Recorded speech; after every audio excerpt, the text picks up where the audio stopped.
It was as if she'd had her mouth clamped shut. She wasn't allowed to speak up, even though she's a therapist, very well-spoken, and otherwise empowered individual. No one really wants to hear what she has to say. It's selfish to prioritize her own needs. So she'd been living her whole life against this belief.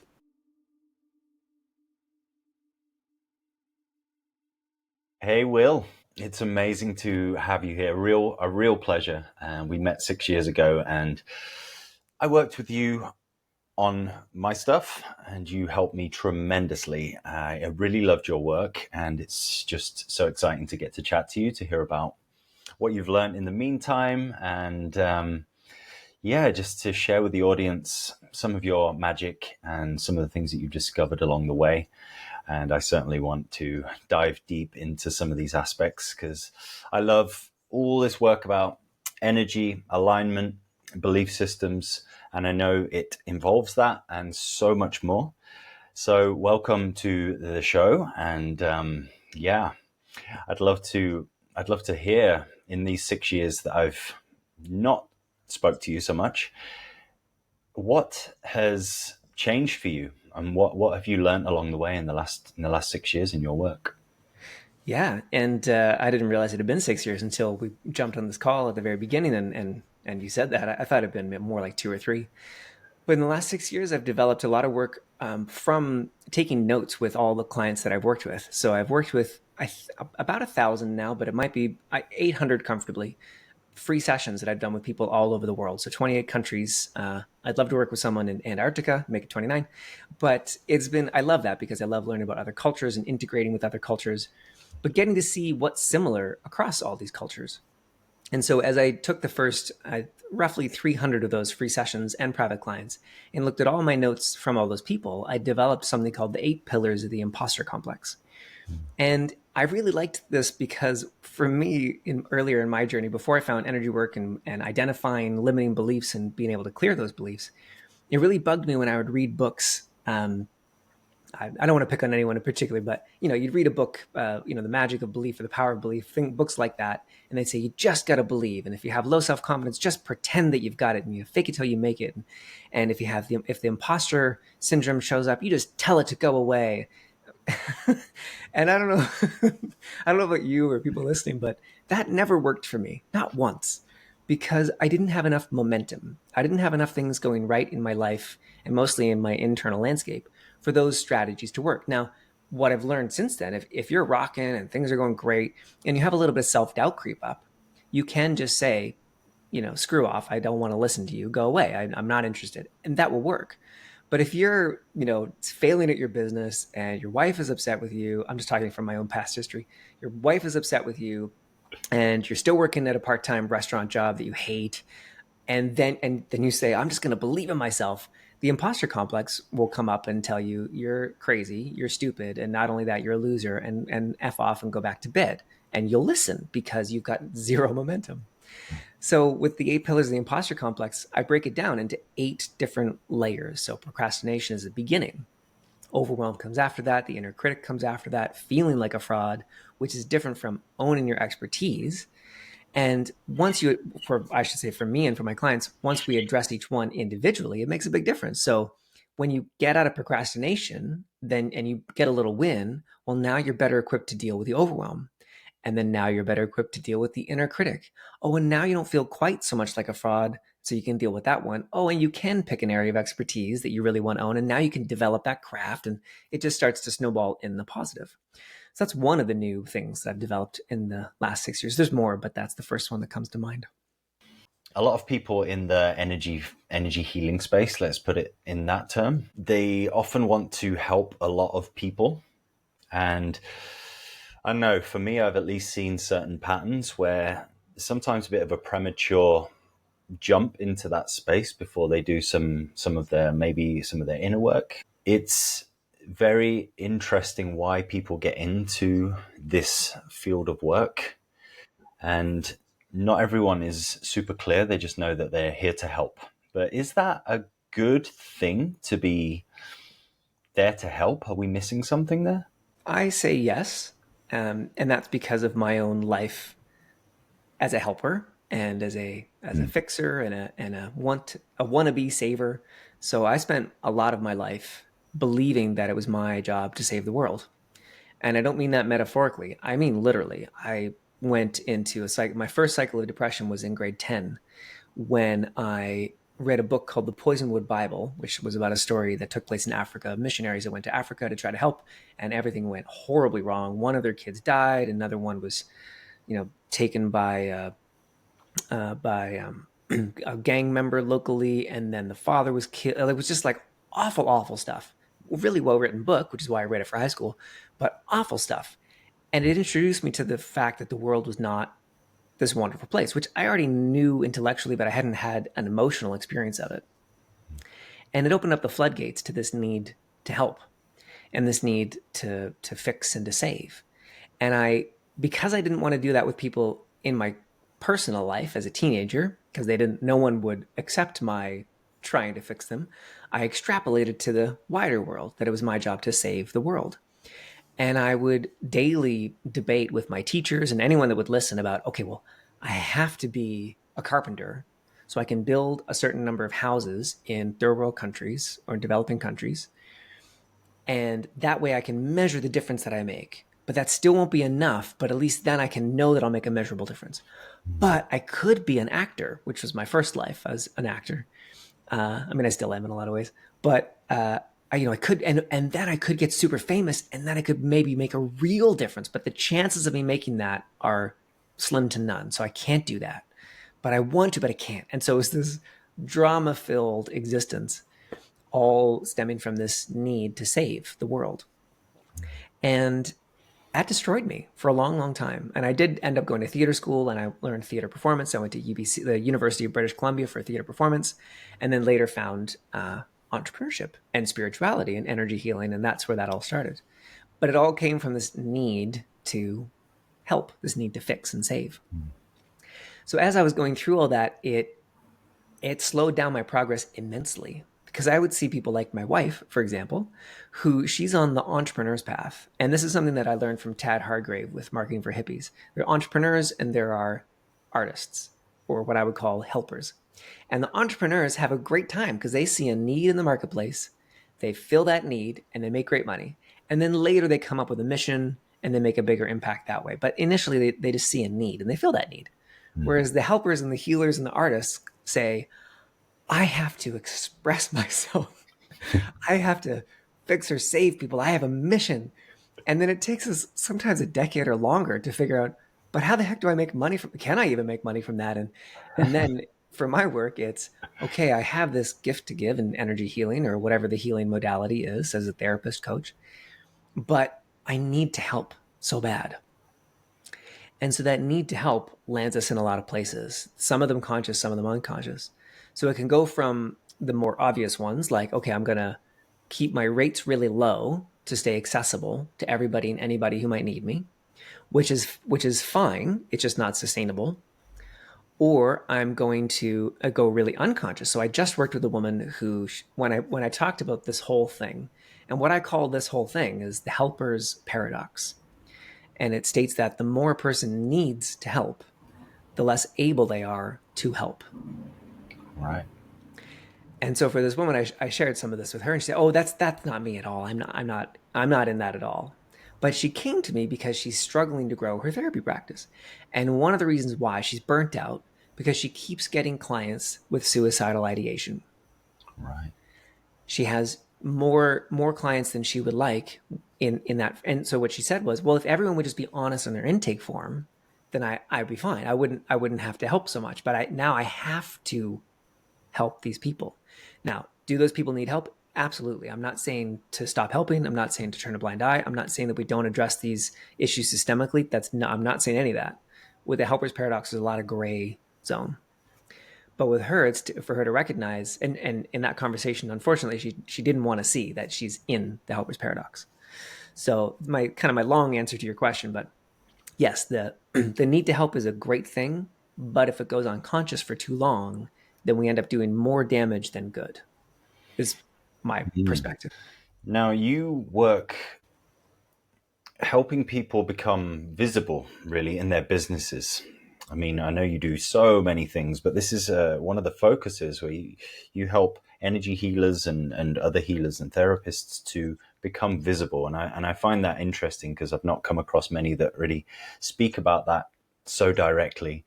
And it is a fascinating topic for me because me going through this myself also of trying to reverse engineer what it is when we go and do some of these things, which are sometimes, well, they're invisible. Oftentimes we don't know, we can't prove to people what's happening in many cases.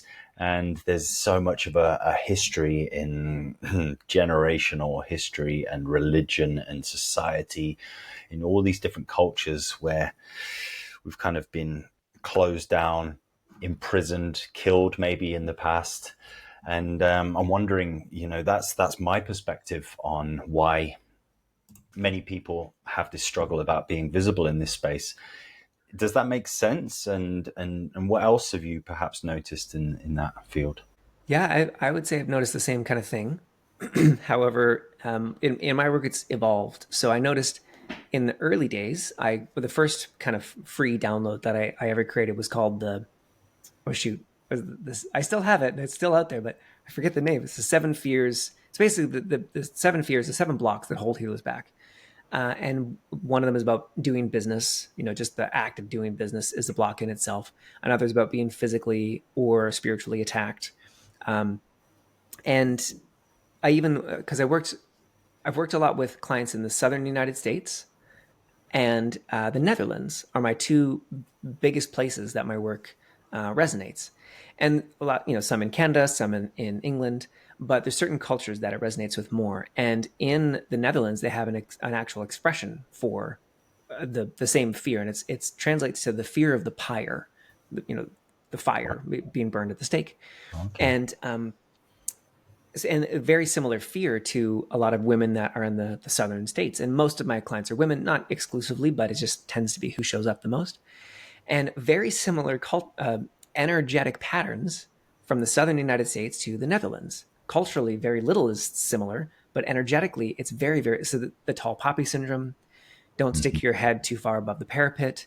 They have an expression in the Netherlands, and I don't know it in Dutch, obviously, but is being the same as everyone else is crazy enough. A lot of my clients in the Netherlands will be working on these fears around visibility and the fear, past lives, being burned at the stake, and things that you're mentioning. And we'll be kind of in that area, and they'll say, "Oh yeah, but I can't do X because I'd be a little too different." And these are the healers and the one, the weirdos, the self-proclaimed weirdos. They're still saying, I don't I know it's just it's a little too out there. It's a little too strange. So that's where my work started many years ago. But since then I don't talk much, if at all, about past lives, about the fear of being persecuted in a past life, because I find it holds almost no weight compared to, for example, the first pillar of the 8 pillars of the imposter complex is procrastination. And the energetic process that I have clients go through, and I use this for myself all the time, is okay, I want to, apply to be on podcasts. I want to make Facebook posts. I want to have an email list or email my actual email list that I already have, but I'm holding back and I don't know why. Procrastination. So without even getting into the imposter complex and feeling like a fraud, I mean, all that may be coming up, but the low hanging fruit is, what specific judgment do you not want to hear from which specific person? Again, what specific judgment do you not want to hear from what specific person? Yes. Mm. So I've done this countless times. I remember years ago. So I used to do a lot of podcasts. I've taken a break, and your podcast is the first that I'm doing since setting my intentions and goals of the new year to say I'm going to do 24 podcasts this year. And I've been getting all my stuff together. And then you reached out and said, "Hey, you want to do a podcast?" And I thought, well, that's great. I don't have to apply to that one. It's just showing up on my doorstep. Um, but I used to do a bunch, and I got connected to a pretty big name podcast by someone that I'd just done a podcast with. Now I knew the chances of being accepted as a guest were pretty small because they were big podcasts, but I had this kind of in, and I procrastinated for an embarrassingly long, like 4 weeks. It was almost a month, I think. Until finally one day I went, "Wait, Will, you're the guy that you got this whole process. Okay, what specific judgment?" And it was very simple. It was that the host was literally going to write me back, and say, you are so small time. Why the F would you even think of writing me? Stop wasting. Like, I actually thought this person was going to write me back with those kinds of words. Sounds ridiculous. Of course they wouldn't, but that's what the fear was. So when I acknowledged that and I identified it and I did my energetic process and I shifted it, I went, oh, and then I wrote the proposal and I put it in and I got it done. Now, I wish I could say they wrote me back and accepted. They didn't. I never heard from them, but I got the action done. I was able to make progress and move forward because I identified the specific judgment from the specific person. Is there any specific? I know the steps, the way you phrased it already is very simple, but is there any sort of steps that can help somebody to really access that? Because sometimes when we're in these situations and we are procrastinating, our mind might be going in certain places, and to focus on these actions is we're procrastinating from then doing this this particular task that's going to help us get out of the procrastination. And sometimes there are some steps along the way. How would you help somebody to go, okay, just sit down and just do it, or maybe that's it? Yeah, it would depend very much on the action. So if we're staying in the world of visibility, which is kind of Mm. my niche with healers, it would be, well, first we have to get specific on what do you actually want, all the basic goal setting stuff, which we're not going to spend much time on because there's a million podcasts on that and a million books, and they're all good, or some of them are really good. But get clear on what you want. What does it look like? What's the specific outcome that you want? Why do you want to do it? All that. Let's assume that people listening have done that kind of work, which is Mhm. important, but we'll call that step one, maybe, or maybe steps 1 through 10. The next step is, okay, well, one thing that I love to do is I practice visualization, but not in the law of attraction style. I do still, but most of my visualization time is far more precise and methodical. And I've got a workshop coming up on it, and I call it the personal vision process. So what I would suggest is think of, okay, let's say you're a healer, and the goal is I want to get on a podcast because I want clients in the end. I want to be on a podcast so I can sign clients. Okay, so sit down and visualize for a moment you being on a podcast and just see what comes up.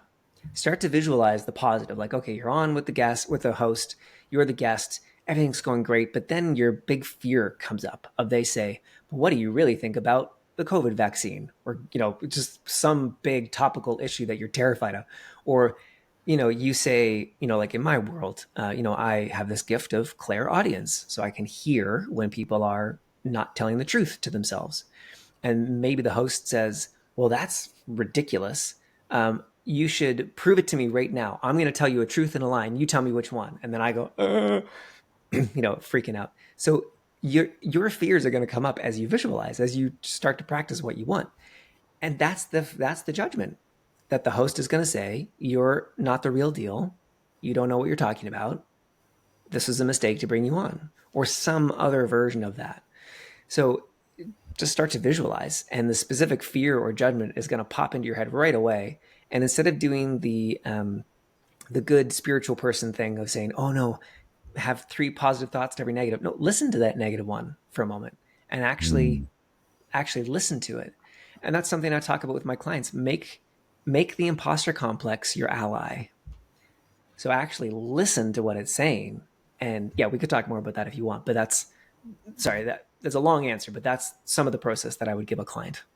So yeah, you're basically living the moment, and you're kind of playing within it, because often expect to have it instantaneously, but it's just like, go through the process, enjoy it. You may have a few good questions in your visualization that you're enjoying, and then all of a sudden this question comes up, and that brings it up. So take a bit of patience, do this visualization. Yeah, that's great. That's a really cool tool, and I love simple effective tools. Yeah, so appreciate that. Now, you just mentioned about clairaudience. Now, Yeah. I love this kind of stuff. So prove it. No, Yeah. what I mean is, I'd love to just hear more about what that is for you, how that comes about. Is that something that you literally hear clear words, or do you translate an energy into something? It's so fascinating for me. How does that work for you? Mm. Yeah. So it shows up in a lot of ways. And one of my favorite stories is I was doing a free session a few years ago, And this woman was in a pretty rough place. And as we were going through the session, I was trying to show her some beliefs that were coming up, and she could kind of see it wasn't the best session. It wasn't really flowing. And so I asked God, I asked the divine for some help. I was like, what's going on? And a few moments later, I realized that the whole session, there'd been this song stuck in my head, and I couldn't figure out why. And Mm. so sometimes when I'm in sessions, things will pop into my head that seem very random. And it's happened on podcast interviews as well, where I'll like and I'll say, "But do you know like what?" So I mentioned to the woman, "I have this song stuck in my head, and I don't know why, because I don't even really like Michael Jackson, but it's that one. It's like, and you are not alone, and I am here with you." Mm. And her jaw hit the floor, and she started to get teary eyed because she said, "That's my theme song. I sing that to myself like 3 or 4 times a day just to make it through the day. How the hell did you know?" Wow. And for me, even though I've had 1,000 of those moments or more, I still go, what the fuck is happening? Where am I? And like, is this the Truman Show? Am I punking myself? Like, so I'm still very grateful every moment that it shows up, because I know that we're in a finite world in some ways, and I'm deeply grateful. I don't take it for granted. It's not like in the movies when someone says, "Oh, and now I know," and then they just go on. I'm very grateful in the Mm. moment, but that's one of the ways that it shows up. Yeah. Yeah. So exciting as well. And did you go through a journey since then? Because I mean, I'll give a little context. I am very much more sensitive. I feel energy and I sense energy, and I've had to learn. It went from a whisper to then one day it was almost like someone just switched on the faucet, and I just started having so much energy flowing through me that I didn't even know what to do with it. So I Hmm. spent a few years working through that, and then as I aligned my energy going forward, each day, each interaction, I've been able to refine it so it's a lot more clear for me now, and it's less noisy. And now I can start to use it a bit more in a sense that makes sense to me. I can translate the vibration and the energy a little bit more to get clearer answers for myself and what's happening. But it went through this kind of crazy phase of me kind of just it went a bit too overboard.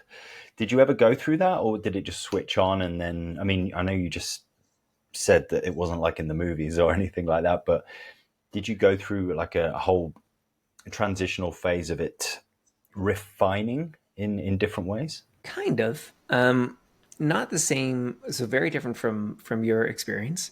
Hmm.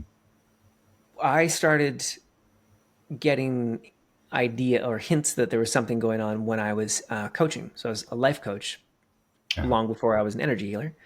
And I was coaching in a fairly intense program. It's called the Self-Expression and Leadership Program with Landmark Education, if anyone's heard of that. Now it's called Landmark Worldwide, I think. And I did their courses for about 7 years pretty intensely. And I'm very great. I got a lot of amazing stuff out of it. And some of the courses can be pretty intense. And so I was a coach in this program I had, I think, 5 or 6 participants. And I was a coach because I had been through the program before, and I'm coaching them through the process. And I remember was back in Nova Scotia where I'd grown up, but at the time I was living in Toronto, Canada, and I was talking to the participant on the phone. So I couldn't even see them, and they sounded fine. Everything was great. We were having our check-in coaching call, and everything's great, everything's fine. But there's I don't know I don't hear anything in the sound of her voice, but there's something dinging, and I say, well, let's make up a name, Susan. Susan, what is wrong? Like, are you okay? What happened? And she said, how the hell did you know? My dad just died, and I'm trying to put a happy face in it, and I can't. And I went, interesting, because it wasn't a tonal thing. There weren't any. It was just a sense. And about a year later, or maybe 2 years later, I was doing another intense program. This time as a participant, it was a much longer program. It's a 7 month long program, and we were in a group together trying to get our homework done. And this one girl who's now a friend, and she's been in a lot of my programs as well. She was just having none of it. She refused to do the homework, and everyone's trying to coach her in all the tools that we had learned from Landmark. And everyone's trying to coach her, and we literally go in a circle, and no one's making a dent. And then it comes to me, and I asked her a question or two, and then something. I barely remember it now, but I remember the result, but I forget almost what it felt like. But it was like the space cleared, and it felt like in the movies when like time slows down and you go into slow mo, and I could hear things differently. And I said, Rachel, who is that teacher in grade 9? No, grade 10 that you refused to give into?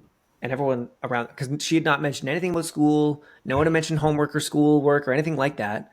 So there was no reference to this at all. It just came out of nowhere. And everyone looks at me like, what the hell? What are you even thinking about? And she looks at me and says, nobody. And I just wait and I count to about 10. And then she has this look at her face like a light bulb goes off. She says, oh, Mrs. Thompson. Oh my God, how did you know? I have no effing clue how I know. I have no clue where that came from. But that was one of a number of times in that program where it. So that was kind of my version of the awakening time. But for me, I kind of early on recognized, and my energy guy helped me with it as well. I decided early on, I don't want this showing up with my family and my friend. Like, this isn't like, I don't want to be one of those people that it's on all the time. Mm. So early on with my energy guy, I addressed that. And he said, well, then just tell it not to. And I said, I could do that? He said, yeah, you have choice. And I'm like, oh. So I choose that it turns on with people that pay me. And with everybody else, we're just having a normal human conversation. Unless there's an awareness for my safety. So if I happen to be talking to someone and, Mm. it's still there as a superpower. It's not like I totally turn it off, but that person is basically, I believe permission is very important. So I don't read people without their permission. So I just ask it not to turn on. Yeah. Yeah, that's really important. Yeah, I appreciate that as well. And I think that's why I intuitively felt a trust with you, working with you, possibly partly because of what you just shared about the permission, because that's a deep value of mine as well, and in the work I do too. And yeah, I think it's beautiful. There are times where I've experienced where somebody's kind of just invaded the space, and I'm like, hold on, you're just telling me information Yeah. about myself or past lives and stuff. It doesn't even I'm not resonating with it, and it doesn't feel safe, and I feel like you're just taking over. So yeah, I appreciate that. Just wanted to highlight that because I think that's a beautiful trait to have. Hmm. And these kind of gifts, I believe we all have them, different levels of volume, Hmm. and perhaps different, maybe stages, because I'm not sure whether we are meant to have all of them in our particular life. Maybe for some people, maybe not for some. Maybe they come sequentially. Maybe they come at the same time. I don't know, because everyone's different. Everyone's on a different path. But I feel that there's a sense of authenticity. Now, this word has been really loud for me in this last year, 2024. I've noticed it collectively as well. I've noticed there's this call for authenticity, the age of people being able to lie in the same way that they have done in the past. I feel that those walls are breaking down, and there's something beautiful and positive I feel coming from this, and Hmm. and so there's something about authenticity coming through, just in the field in general. Now, do you feel that authenticity is a key to unlocking some of these things? And how can you tap into authenticity? For me, that's tricky because the word authenticity is kind of bankrupt now after the previous, I don't know, decade or 15 years. It just seemed that it was everywhere. It got overused. So I know what you mean. But for me, I, so I got into human design and gene keys over the last kind of 2 years. And this will seem like a tangent, but it connects perfectly. So as I got into human design, it was a lot, and I still love it, but it was very complex. And when I looked at my conscious sun, I think it's called, the part that tells you kind of 80%, they say, of your makeup, it was gate 10, which is all they say. It's all about self love. And I go, oh well, that's not. I mean, yeah, it's important, and I've had to go through that journey, but that's not what I do with my clients. That's not like what I stand for in the world. And then I got into Gene Keys, and Gate 10 is all about naturalness and being, and self-love is a natural consequence of that. And I went, oh my God, yes, yes, that is my life's journey to a T, which authenticity for me, naturalness. Mm. That's everything. And there's this audio that I listened to. I didn't have time before our conversation, but I used to listen to it before every single class, every single podcast I was ever on. And it's this 3-minute clip from Bruce Lee where he says, honestly expressing yourself.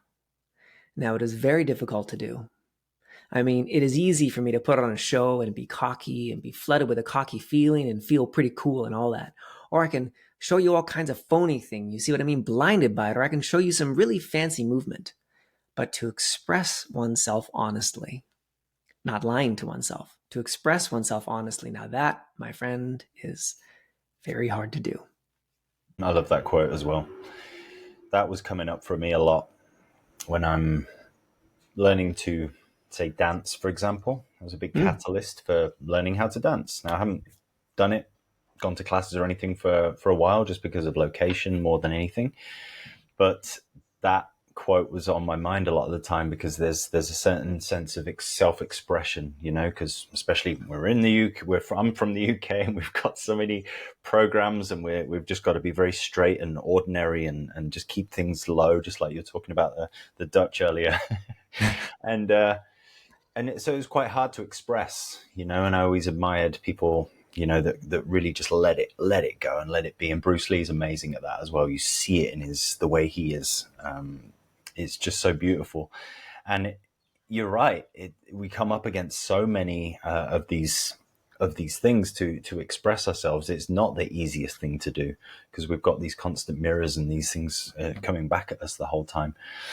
But I really feel like, for me at least, I owe it to myself to keep on overcoming all of those things, because that word authenticity, to me, it's a lifelong journey as well, to be figuring this out. And I understand the way that you kind of rephrased it and the naturalness about it. Yeah, that makes sense.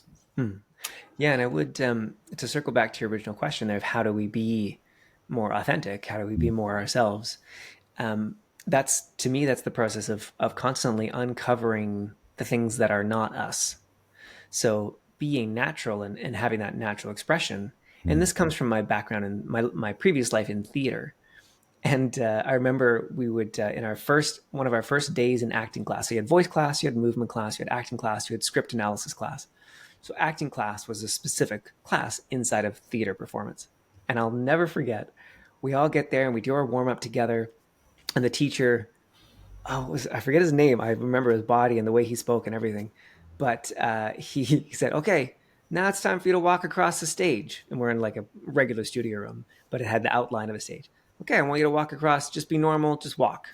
So of course I got to walk across the stage. I could do Shakespeare. No? And so the first person gets up and starts to walk to the center. So you have to walk to the center, look at the audience, and then turn and go. First person walks up, gets to the center and looks, and he goes, nah, get off the stage. What are you doing? Next person gets up. They get like 2 steps on a stage, and he says, nah, what are you doing? That's not it. And we all go, and no one passes. No one. Don't any of you know how to walk? What is this? What? It takes us 3 classes, 3 different days for someone to finally just be themselves, walk to the center of stage, be natural, and then walk off. Wow. So most of our acting program, most of our theater performance program is not learning how to act. We're learning how to stop acting and how to just be natural, just be natural to the moment. And so I think that's a big part of my life's journey. Theater had to be a part of it. Musical performance had to be a part of it, because the performers that we hate watching are the ones that are performing. The ones that we love, like those moments in film and those moments of did you see Celine Dion at the Olympics, the Paris Olympics? No. Oh my good Lord. It was one of the most electrifying performances I've ever seen. Really? She just, if ever a person has owned the stage, and she was on the Eiffel Tower. It was just brilliant. It was just amazing. Is one of those. She was just so natural. She was so herself because she's gone through the layers of not self for so long that she just is, and now she's combined performance and total naturalness or authenticity, and now she's brilliant. Um, yeah, I could go on about brilliant performances for a long time, but that's the first one that comes to mind. I was talking about performances the other day with somebody. Yeah, there's this.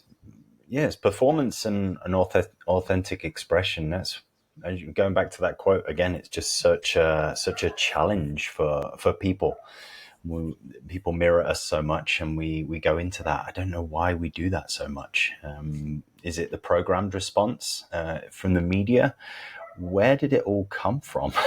I don't know if you have the answer to that, but it's I like mean, that's a question right I on have ideas. I have ideas and thoughts. I don't know if I have the answer, but yeah, I think it comes from programming from our past, from all the mini trauma and major trauma in our life. Of every time that for me as a performer, for theater, well, okay, when I act on stage, I get lots of attention. I like attention. Okay, do more of that.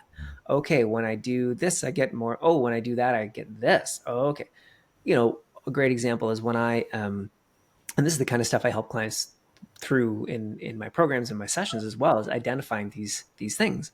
So one for me for a long time, and it still comes up sometimes, is don't speak out too much. Don't be an expert, or else you'll get hit. So when I was eight, I think 8 or 9, I was down at my aunt's place, and there were other adults around, and her boyfriend was there at the time. Now her boyfriend, I now know as an adult, was very unhealthy individual. And he made these model boats. He was an artisan, and he made incredible art. He made a dragon and individual copper scales for this whole big it was just amazing.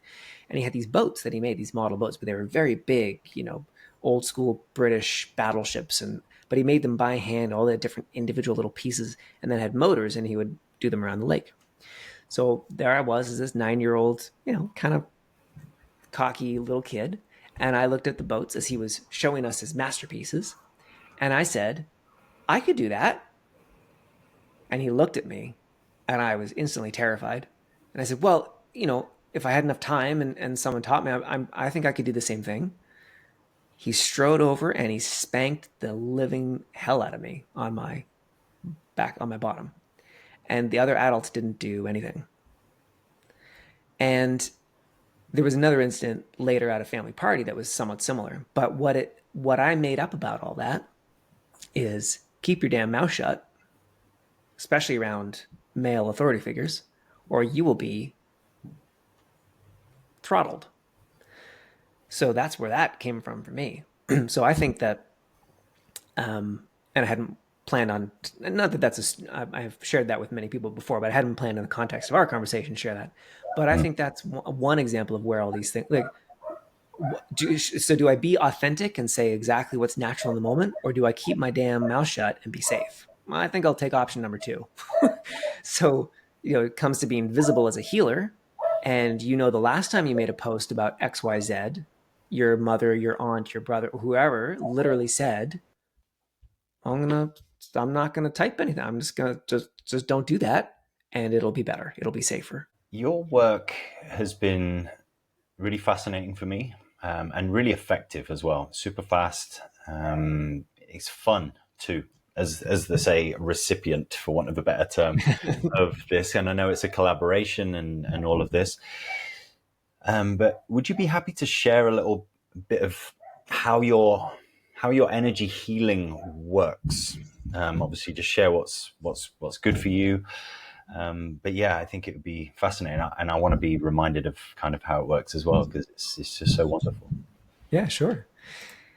So I'll do it with a story, and I got some notes so that I could, if this came up, I could tell some of the details of it. So I'll make up a name for this client. Her name was Susan. So it's the name I use because I've actually never had a client named Susan, so it's the safe name to use. But Susan came to me. She's a therapist, and she wanted to expand. She wanted to grow, and she didn't know what was going on. She got most of her clients through online referrals from licensing sites. She's in the U.S. And clients hadn't been coming through as well as they used to. And so she wanted to grow. She didn't actually want to be visible, but she wanted to grow and expand. And so visibility, she figured, is part of that. So we go through the session, and as things are going on, she starts to share some things, and I start to get a whiff of, something's going on here with, like, she's older, she's over 60, and she's got an older husband who now has dementia that she's been taking care of, but she doesn't have any time for herself. And she can't really speak, she can't really say anything about it because that would be ungrateful, and she's had a really great life, and she's like feeling very stifled, stuck. So I started to get a whiff of, well, why the heck isn't this otherwise very powerful, very empowered woman who has had an incredible life, traveled all over the world and done amazing things? Why is she not able to speak up and ask for help? Like, even they had 2 dogs, and she was taking care of the dogs every single morning. She had to get up early, not do client work because she had to take her. Why can't she ask for some help? Like, that's a very reasonable thing to ask for. So I started asking some questions, and I started to get a whiff of, oh, I see. She's got to prove herself. So I ask a truth question. So this is a key part of my process. And I learned this from my energy guy, and I should give credit where credit is due. His name's Shiraz Babu. He's in Toronto, Canada. He does great work and great courses. So I learned this process from him, and it's called the truth process. So I just ask a question. I say, okay, I get the formulation of what the belief sounds like in my head. And it was something like, you have to prove yourself. So I said, truth, you have to prove yourself. Now, her job is to answer with a yes or a no. And when she answers the question, I can then, because it's a binary question, I can tell energetically, I can hear if she's telling the truth or if she's lying to herself. Now, it's not truth with a capital T. It's not like I can go, is so-and-so an evil person or a good person? Tell me the truth. No, that's not how it works. It's your truth as a person in front of me, which means I'm actually looking for, do you believe the lie, so to speak? So I've had clients actually call me a human polygraph, a human lie detector, because it is a very binary kind of yes or no thing. So I asked her, truth, you have to prove yourself. And I could already feel some of the energy twitches from remembering the session, but she said, no, I don't have to prove myself. I forget how old, we'll say 65. I'm a 65-year-old woman. I've done a great, but already I can read the energy, and the energy saying yes. So she says no, but I can tell energetically that she's lying. She's not telling the truth. So it's actually yes. So I go, oh, Susan, I'm sorry. You don't believe a word you just said. And I'm sure you remember some of that. You don't believe a word you just said. She goes, no, I really do. I am empowered. I can speak up from, Susan, I'm sorry. You can't convince me. The energy is saying that that's a lie. And so after a little bit, she goes, okay. And then we do the belief clearing. So the next step is, okay, so Susan, the belief that you have to prove yourself, would you be willing to destroy that belief at the point of creation? And she says, oh, yes. And I go, oh, sorry. No, it's actually no. You actually are not ready. She goes, what the heck? I am. I really want. I'm like, I know consciously that you want to, but energetically, it's a no. For some reason, it's not safe, or you're not ready yet to let that go. So we dig down, and a long story short, what we come to is that no one wants to hear what she has to say. So there's another belief that we identified. We went through the same process. And once we got that, because it was as if she'd had her mouth clamped shut, like she wasn't allowed to speak up, even though she's a therapist, even though she's a very well-spoken, otherwise empowered individual, that no one really wants to hear what she has to say. And that it's selfish to prioritize her own needs. So she'd been living her whole life against this belief, trying to do good self-care, trying to take care of herself and be a healthy, balanced therapist. And yet she had this belief that taking care of yourself is selfish. So as we identified those and then so that was the kind of the one that was at the base. And so we got that, we cleared that one, and she was willing. And then we cleared the rest, and she was willing. And this is one of my favorite stories to share because it's the best client success story I think I've ever had. Within 3 weeks, she had signed 14 new clients, and she didn't do anything new, but her website started to perform better through SEO. like I know this shit works, but those stories are still awesome. I mean, I've had lots of great testimonials, but that's a much more recent one. And it was just so clear. And it was such a short time frame. Usually it's like these last 6 months working with Will was very transformative and this, but this one was like night and day. From the first session to the second session with one group session was 3 weeks. But that was the beginning. Once we identified, and for her, the helper's paradox was a big part of that. So yeah, that's part of how the process. That's what it kind of sounds like from the surface. It's really fun as well. Even when you come up against your own bullshit, I still find that fun. Yeah. I love jumping into that. It reminds me of when we did a few sessions, maybe 6 years ago, right? It was about 6 years ago. One of the ones that has always been so significant for me, I'll never forget it, is there was basically a story around me not being ready. And we kind of unpacked that in one of the sessions. And I remember, whatever the clearings we did, but there was this story that came in, and it was such a big aha, because there was this sense of, okay, I am ready. Well, I think maybe you even asked the question, truth, are you ready? And I probably gave you the right answer at that point. I probably said no. But what I realized when I tuned in and tapped into it, I realized, okay, growing up, my dad would always be the one that would be leaving the house early. He'd want to get things going, get in the car, let's go. We've got to be early. We've got to do all these things. My mum was kind of on the other side of the scale. She was a bit more loose around the timing. So it was a bit of a contrast for me growing up to have both of those energies. And I remember just having that question, are you ready? And my response would always be instantaneously no. Even in my head, just no, I'm not ready. No, I'm not ready. Are you ready? No. And I realized, wow, how many times have I said that in my life? And that's just programmed that so deeply that now I'm just going about trying to create projects, work in teams, do these new things in my life. And no matter what it is, I feel like I'm on the edge and I can't jump and step in because, are you ready? Right, ready, let's go. No. And so then I'd stop. So that was super significant for me. And that literally changed. Similar for you, similar to how you just shared. I mean, not in the same way with the energy of the website and everything, but I noticed my life shift from that day forward. And it's been a huge benefit for me to just leap into projects without thinking so much and just feeling that, and it's really stayed. Nice. That's Yeah. fantastic. Thank you for sharing. I mean, I have a vague memory of that, but yeah, it was 6 years ago, so I don't Yeah. remember the details. But thank you for sharing the results now. That's great. Yeah. What are the most sort of surprising experiences you've had with some of the clients? Well, I have this one.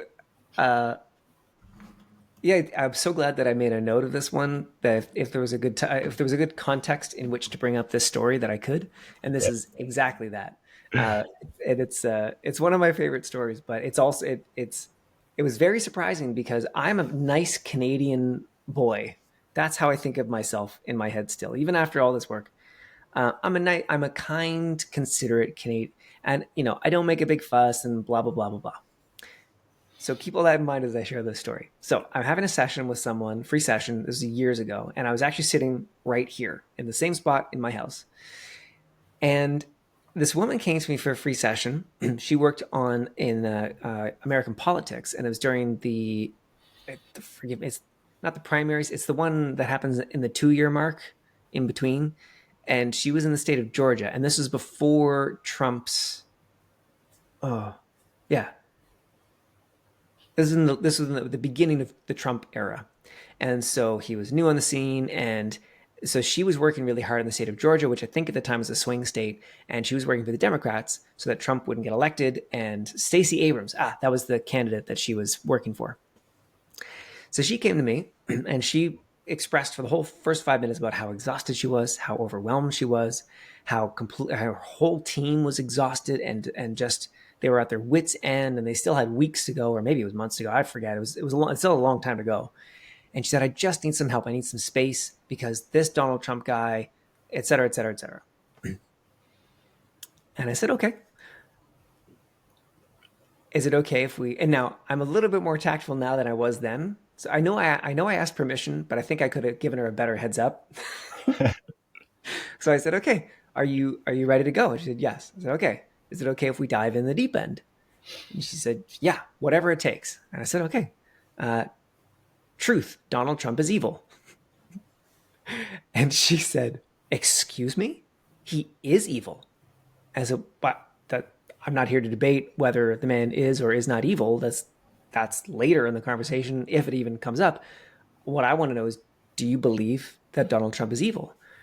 And she went off. I think it was a good 5 minutes coming at me with all the zingers and the slingers of you self-righteous, white, privileged man, just came at me, which those are all, yes, that's all true. However, for her, it was a big insult. And I just let her go. And I said, okay, I hear everything you just said. Um, did anything that I say so far, did any of it invalidate your deepest beliefs, your deepest values? And I don't even know where I got that question from, but that's just what came up. And she said, I'm pissed, but no, technically not. I said, okay. So we can end the session here, or we can keep going, because I know that you want to have that relief that you mentioned. If you choose to keep going, this is it. I'm not doing a song and dance. I'm not coming at this from another angle. This is the only game. So would you like to end, or do you want to keep going? And to her credit, she said, let's keep going. And we had the session, shifted that belief in some other ones. And she emailed me she never signed up as a client, but she emailed me about 3 weeks later, and she said, I always meant to email you back and thank you, because the next day was the strangest thing. I went into the office to our political headquarters, campaign headquarters, and it was as if everyone had taken a collective sigh of relief. We all relaxed just a little bit. It's like we took a second wind, and then we got back to work. And I wanted to thank you, because I know that session made a big difference. And I love that story for a lot of reasons, but the main reason is because that's so not like me in my personal life. In my professional life, I'm willing to go to the mat. I'm willing to go toe to toe if I know that I'm on the right track. In my personal life, I would, oh, I'm so sorry. Oh, I didn't mean to offend. And I would kowtow and backstep all the way back out the door. But that was one that really surprised me, both for what came up and how intense it was, and also the way that I actually handled that in the session. You do group work as well. How does your group work flow? It's some sort of prayer. Is it the whole group praying together for a specific statement or an outcome? How does that work? Yeah, so I have a couple different kind of group programs. So the ones that are for business growth work very similar to what we just described, except that it's happening in a group. So, for example, if we were in a group of 10 people and you were the one in the hot seat, I would do the same kind of belief shifting work for you, but everyone's there. So everyone that's there can say, oh, wow, I didn't realize, but I had that same belief about I'm not ready. Okay, yes, I would also like to shift that. So even though they're not in the hot seat, they can still shift that belief. And it's very effective. I've been a participant on calls like that. And it's fun. I can set an intention before the call. I'll write out my 3 areas, be on the 90-minute call, and I'm like, I want other people to bring this up because I don't feel like talking tonight. And then by the end of the call, it's ding, ding, ding. They all got covered. So that's one form of the group work. Another form of the group work is, prayer. I do prayer calls. So these are, I call it, or it's called intercessory prayer. And people show up in a group setting, and then I lead a prayer, and people can write in with what's going on for them, what's the hang up, what's the block or the challenge in their life, or what's the desire that they want. And then I lead them through a prayer. And this is some of my favorite group work because I have, it's a gift called intercessory prayer. So I discovered this in one of the very first personal development classes I ever took. It's called Discover Your Sacred Gifts by a woman in British Columbia in Canada. So, and anyone can look it up. I think it's either Now Discover Your Sacred Gifts or it's Discover Your Sacred Gifts. I've sent a lot of people to her course because it's fantastic. And she came from the Catholic tradition where they have a course on your sacred gifts. And there are 24 gifts for everyone in the world. And we all have 4 different ones. Some people have 5, but it doesn't really matter because you don't need more than really one. And one of them is called intercessory prayer. So as I did that course, I found out that's one that I have. And even though at the time of taking the course, I had no idea what intercessory prayer was, but now I practice it all the time. So in these group prayer calls, I intercede on people's behalf between them and what they don't want. And I do that by calling in the divine, calling in God. I love to use loaded religious names for the Lord on purpose because I love to bring up people's stuff about God so that then they can heal it and resolve it and have a closer relationship with the divine, whatever they call the divine. But I know from my own life story, and maybe we have time for that tonight or not, but that names of God are actually important. And that if you have a hang up on any name of God, that's important. That's one more barrier between you and the divine. So I like to bring up those words on, and I tell people I'm going to do it, and then I do it, and so they can, and that's sometimes when clients will say, "I thought I was totally fine in my relationship with God, and then you said Lord in that last prayer call, and a whole bunch of anger came up, and I realized, oh, I'm not actually good on my relationship with God." Um, Yeah, so that's the other group work. And that can be very powerful as well. It's more passive in the way of people listening can just kind of sit back and receive. And a lot of people will listen to them multiple times, a prayer on receiving, or a prayer on abundance, or a prayer on forgiveness. It's the kind of thing you could listen to many times.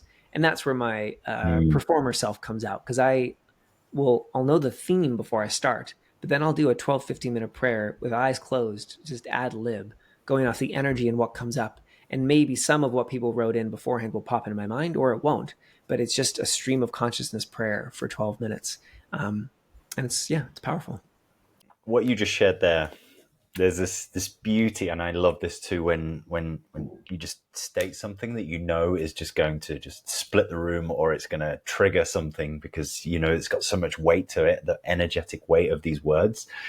Do you feel comfortable doing that, or does it just sort of come out? Are you still going through that? Because I find that fascinating. I've gone through a bit of a journey myself. I've gotten better at just saying some of the things, especially in sessions and things like that, just saying them clearly. But way back a few years ago, I wouldn't have had it. I would have just tried to be a bit safe for the person, but I found it so much more fun and powerful, and they tend to appreciate it a lot more when you just call out the elephant in the room straight up. Do you Mm. still go through that, or does it feel good? I've gone a little bit the opposite direction in that I now will soften it a bit more. Mm-hmm. Like I mentioned about the story about the belief of, is Donald Trump evil? At the time, I probably just went straight for it. And now I've learned from my practice that what's more impactful is just being honest and true to the moment. And so I might say, "Hey, I got a big one coming. This is big. Are you ready?" And I'll go, "Oh, okay, I'm ready." Okay, the belief. And if I had done that at that time, things may have gone very differently. It may not have even been a story that I'd share for years to come, because she might have just gone, "You know what? Yeah," because I was creating a better space, and I was actually willing to hear either answer from her. But instead, I just kind of came out with it with the shock factor. And Yeah. so, yeah, she had a bad reaction in quotations. Yeah. And then when it comes to the words, to the names for the divine, again, I'm just reading the room. So I'm seeing energetically. Same as, with my grandmother, I'm not going to use profanity because I just don't. Now, I will use profanity with my two very close guy friends. We'll make jokes that I would never tell on a podcast. Does that mean I'm being inauthentic on the podcast? No, it just means I'm being a mature adult and I know my audience, or try to know my audience. So with the names for God, I will strategically use them, and then I'll feel for the energy, and then I'll know, oh, Allah that was a big one for people, but for most people it's not. For most people in our Western hemisphere, it's Lord, Christ, Savior, and we go, "Rrr," or we love it. You could go either way. But terms like Allah, or uh, you know, um, I always found it funny. It was a bit of a tangent, but I always found it funny in studying yoga in Rishikesh that we would all of us white folk would sit around the puja, the fire ceremony, singing all the chants and the hymns of the Hindu faith. But if I asked any of them, what's your relationship like with Jesus? They'd say, no, I have a relationship with the divine, not Jesus. I said, you were just singing Vishnu, Vishnu, Hare Krishna, Rama Ram. Like you're just saying other names for God, but because it's a different cultural context, you feel fine with that. So I find usually we have more baggage for our own cultural religious heritage rather than other cultural religious heritage. I had a really fascinating experience around this topic as well. Maybe 4 or 5 years ago, did this workshop, and it was all around the divine and the integration.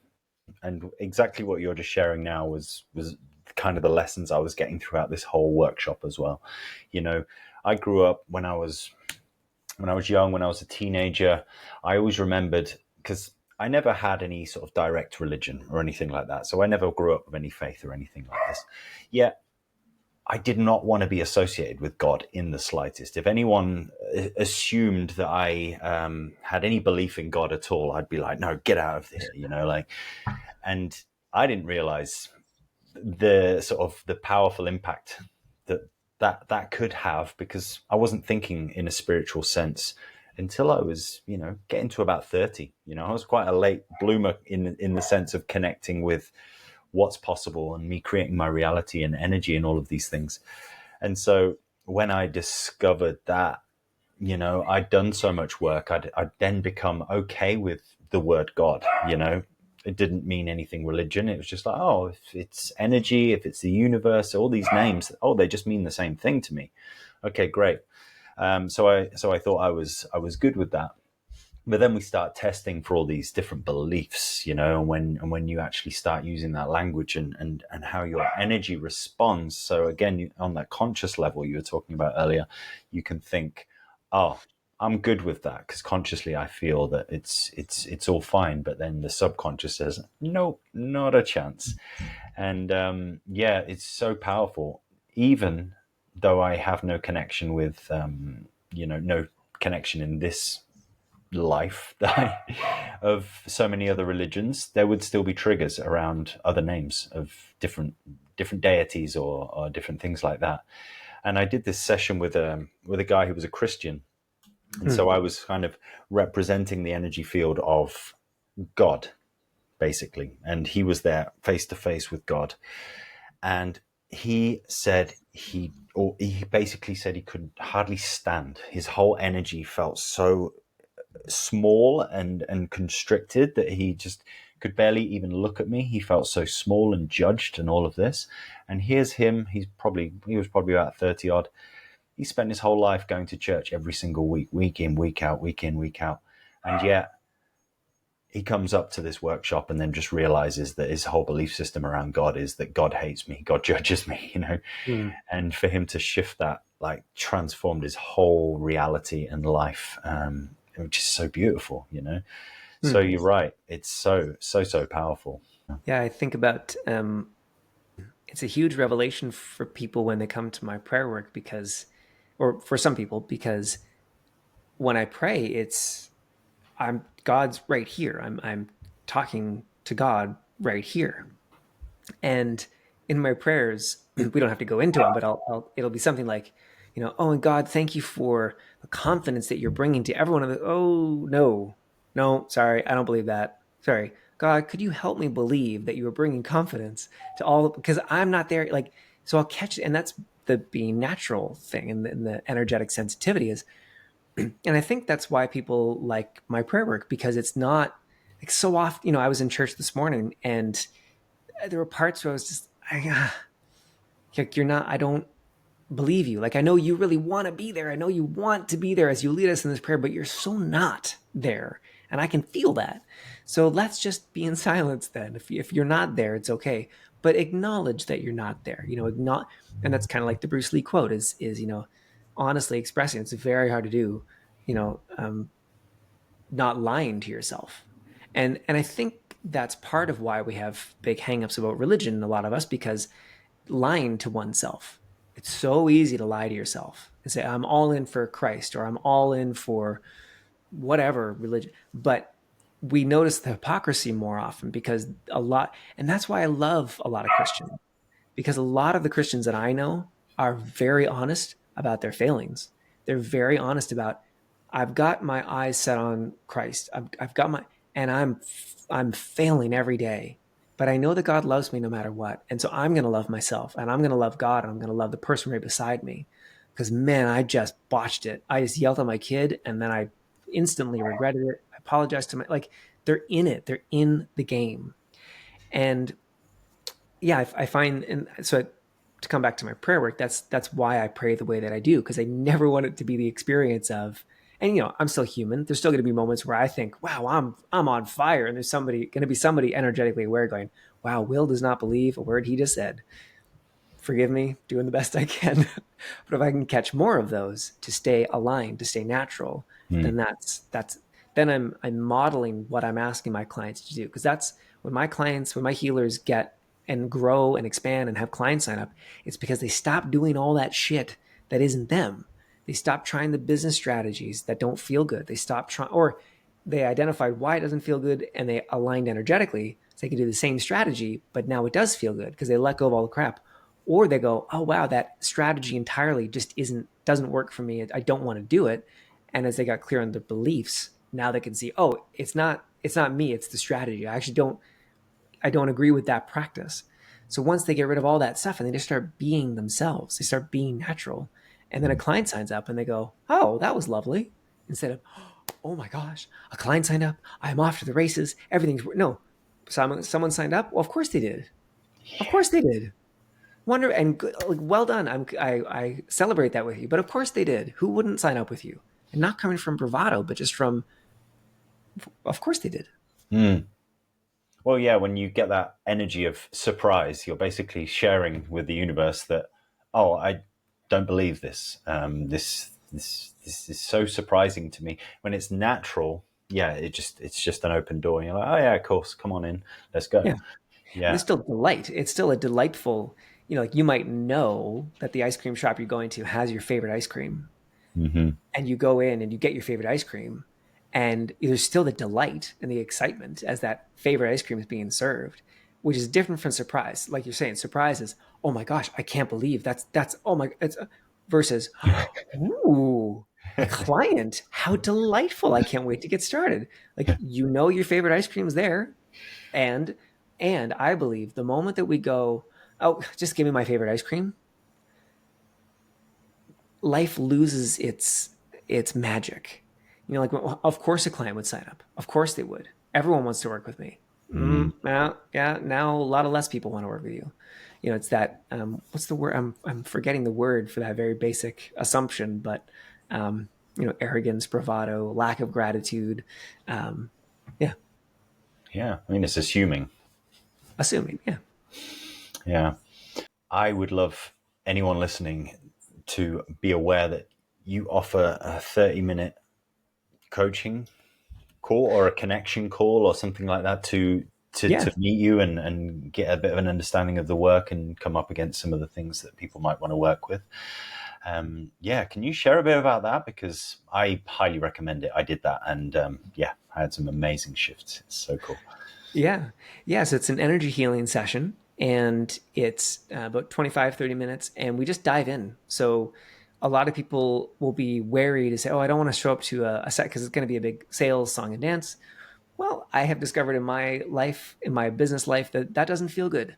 I don't enjoy typical discovery call formulas.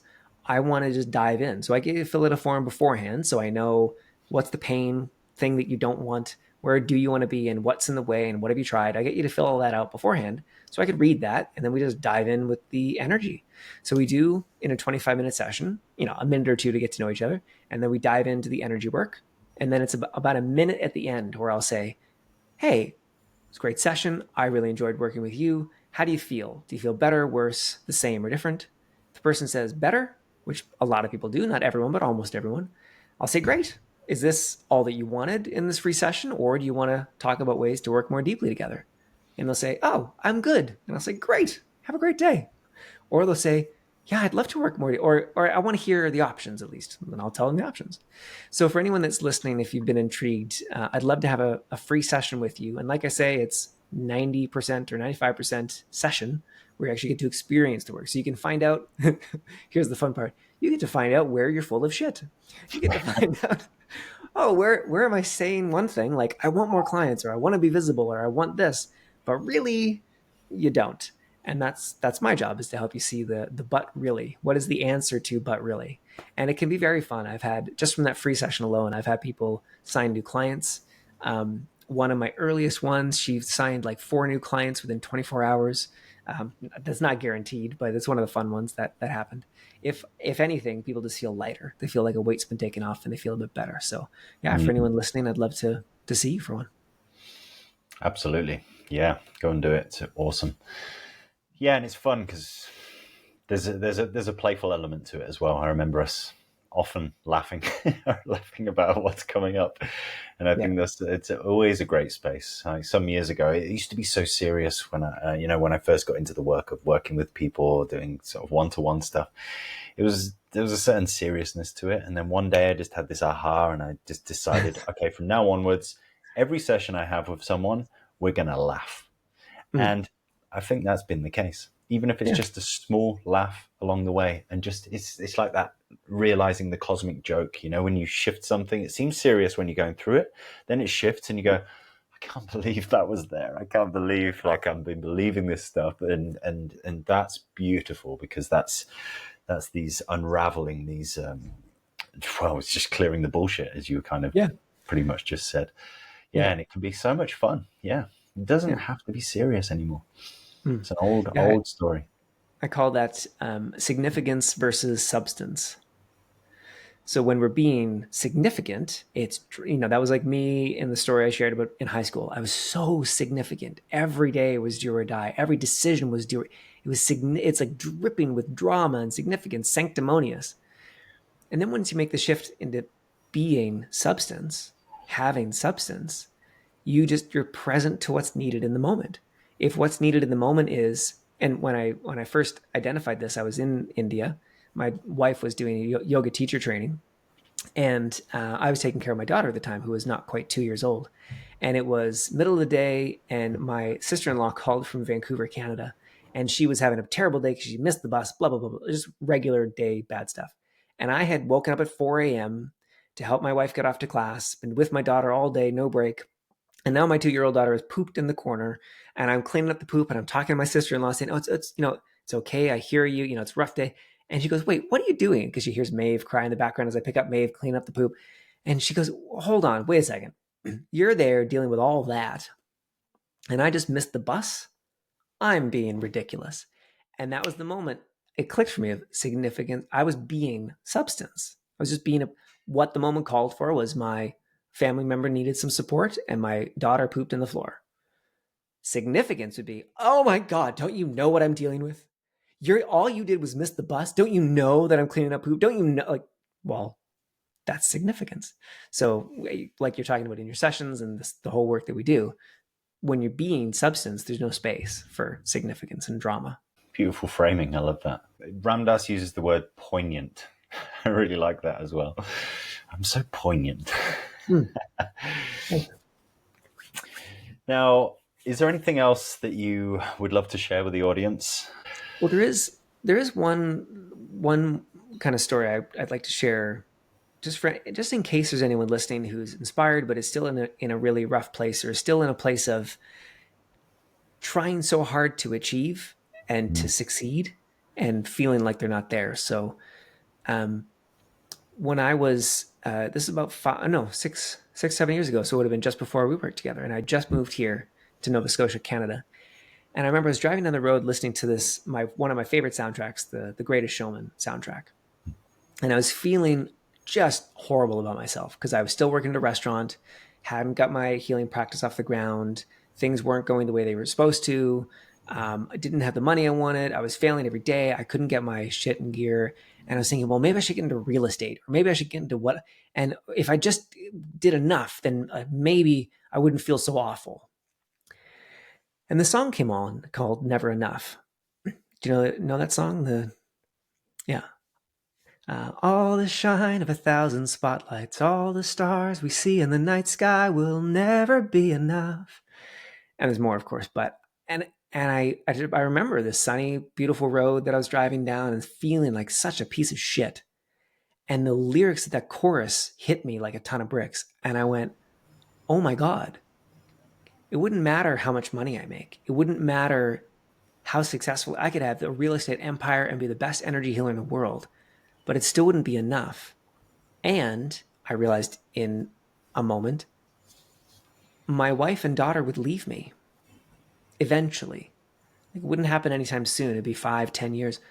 But no one could stay with a man who hates themselves like I hated myself. So none of that success, I could win all the days and it still wouldn't be enough. So I got to cut this shit out and I have to be nicer to myself or else I'm going to lose everything. And that was the last day because I used to beat myself up daily. It was a daily experiment with how badly can I beat myself, not physically, but how badly can I beat myself emotionally and spiritually to try to get myself to do better. And that was the last day that I did that to myself. Yeah. So just for anyone listening, if you're beating yourself up and you're feeling like a piece of crap, I hear you. I understand. I've been there and it will never be enough. You cannot feel bad enough to make yourself do better. It just doesn't work. Yeah, beautiful. Around that time, 2018, so it might have been around the time you were listening to that song. Yeah. I remember doing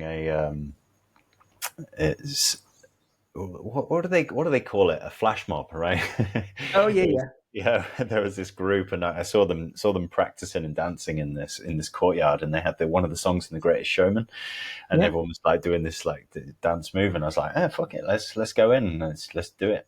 So I went back a few days in a row and just like joined them. And we ended up doing this flash mob out in Estonia, in the center of the Greatest Showman. So it just came up and reminded me of that story. Was that in New York? It was in Estonia. Oh, okay. In Okay. Tallinn, Estonia. Yeah. Well, I thought it'd be the craziest thing because my sister, the same sister-in-law, she's a professional dancer, brilliant Right. dancer, and she did a flash mob to that song. It's not to Never Enough, but to "This Is Me," the other, which may be the song that they did in Estonia as well. But it was in Times Square, and they did it there, and they recorded the whole thing. And then, of course, the police came and told them to leave. But they got a great recording there in Times Square doing "This Is Me." It's pretty great. Excellent. Well, unfortunately, they brought someone didn't have the greatest speaker, so the music wasn't really loud enough to have that sort of amazing impact. But it was still mega fun to just play around and just be daft, you know. And we certainly weren't professional dancers, that's for sure. So I have a few more quick questions for you, just for a bit of fun, you know. What is it that do you want to experience next in life going forward? This might seem odd given all that I've talked about, but I would love to experience, this will seem so basic, but I would love to experience getting to the end of my day, regular, and have it be most days, if not all days, and to be able to say, wow, I did it. Like I got it all done. Or I did what I wanted to do. Because my experience of most days, and it's different from, it's funny, it's ironic that I just shared that story about the never enough, because that was about my self-hate, but I still have a never enough thing around how much I get done in the day. It's never enough. It's never enough. It's never enough. There's an endless giant list. And if I got the whole list done on my computer, which is impossible, I still have, our little cabin and the window's broken. And I still know about the stairwell that needs I still have the mental list of all the physical. So that's what I would love to experience next in my life is, just satisfaction more. I want to feel satisfied more regularly. So there's that. I also really want to experience speaking my fourth language. So I started learning Portuguese and then I stopped, but it's been on my list for a long time to learn Portuguese. And now we're traveling to Portugal. So it's a great excuse. And my never done list keeps getting in the way, or I let it get in the way. And I haven't been practicing Portuguese, but it'll be very satisfying when I'm speaking Portuguese with someone in Brazil and someone says, how many languages do you speak? And I'll be able to say 4, which is even sexier than 3. That I want to experience. And I want to experience this 6-month sabbatical that my wife and I have been talking about doing with our daughter for a number of years. And now it's either the next year or the following year before our daughter's 10. And I want to experience because when we went to India for it was 5 or 6 months through India and Nepal, that was one of the greatest experiences of my life. To be already a month into a trip, and then you wake up and you go, oh, but and no, it's not over soon. I'm here for 5 more months. It's just the most exhilarating. So I want that. I want to wake up in Egypt and say, oh yeah, another 4 months. Yeah, Yeah, yeah. it is done. Thanks. Thanks. And if you had everything, including that deep enoughness and all the money and the sabbaticals and all the everything you ever wanted, how would you want to contribute from that place? Well, one thing that I've been desiring for a while, it's been on my intentions list for a long time. I want to lead prayer calls, but very large prayer calls, 1,000 people, thousands of people, to be part of spiritual conferences. And maybe I'm just not seeing the right ones. So you could tell me the ones you know about, and other people could write me the ones they know about. But too often I see spiritual conferences are very metaphysical and not enough practical. And so I would love to be at the ones and to speak at the ones and pray at the ones where we pray and move. And I think that's a quote from the Bible. Pray and move your feet. Okay. And I forget which book it is, and someone can tell me about which one it is. But what is it? Faith without works is dead, something like that. You got to get up and move. You got to do stuff.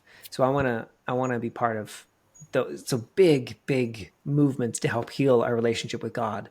And then from that, you go out and you talk to your neighbor who is not spiritual or religious in the least, and you invite them over for dinner, or you take an action that backs up your new spiritual outlook. Yeah. Yeah, beautiful. Well, thank you so much for your time, Will. And so great to catch up again and see you. And I just wish you all the best in that. And let me know when you have this massive prayer, and I'll join. Awesome. Thanks, Steve. Yeah, thanks for having me on your show, and let me know when the episode releases, and I shall share the word and spread the news.